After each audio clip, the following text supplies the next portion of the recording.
honorable delegates, heads of state, leaders of nations, distinguished representatives of peoples great and small, I greet you not as a career diplomat, nor as a man bred for banquet halls and handshakes. I do not come to you speaking the rehearsed language of polished politics. I come to you as a soldier of my people, as a guardian of a wounded land, as a son of a continent that has carried the cross of the world, yet has never worn its crown. My name is Captain Ibrahim Traore, President of Burkina Faso, and today I speak not only for the 22 million souls in my nation, but for a continent whose stories have been twisted, whose pain has been ignored, and whose dignity has been repeatedly auctioned off at the altar of foreign interests. Africa is not Tobago. Africa is not a battlefield. Africa is not your experiment, your puppet, your warehouse of raw materials. Africa is rising not to kneel, but to stand. And today I say before this great assembly of nations, Africa will not kneel, one on the false generosity of global politics. For decades you've sent us aid with one hand while extracting our lifeblood with the other. You build wells in our villages while your corporations drain our rivers. You donate vaccines yet patent the cures. You speak of climate action yet continue to fund the very forces that burn our forests and dry our lakes.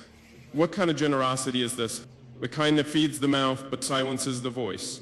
The kind that keeps a man alive just enough to keep him dependent. We are not blind to this hypocrisy. Let me be clear, we are not ungrateful for sincere humanitarian assistance, but we reject a global order that disguises exploitation as partnership. We reject financial institutions that lend with one hand and steal sovereignty with the other. Africa no longer wants charity. We want justice. We want control over our own destinies. Too on the chains of colonialism and its modern descendants.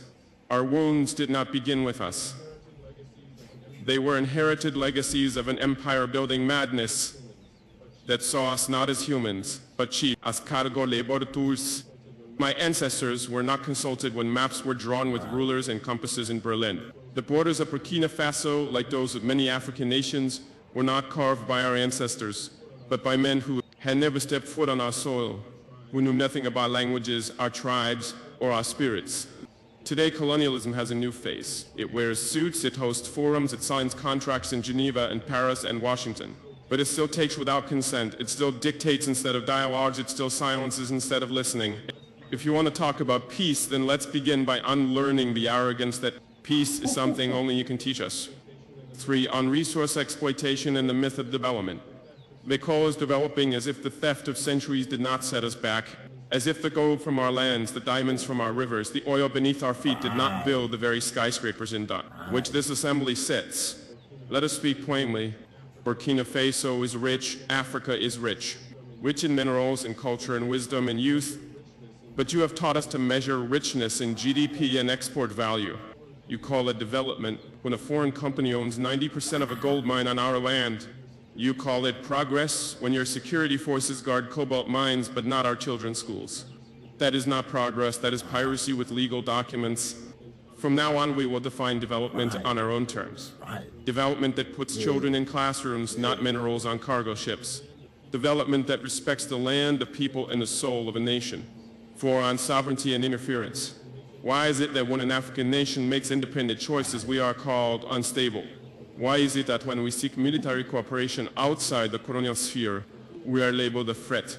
Burkina Faso has chosen to walk a path of sovereignty that is not a threat to peace. It is a declaration of adulthood. We are no longer under your guardianship. We are no longer your junior partners in diplomacy. We are a free people. If a nation chooses partners that respect it rather than exploit it, that is not rebellion. That is wisdom. Let it be known, no foreign power will dictate the alliances of Burkina Faso.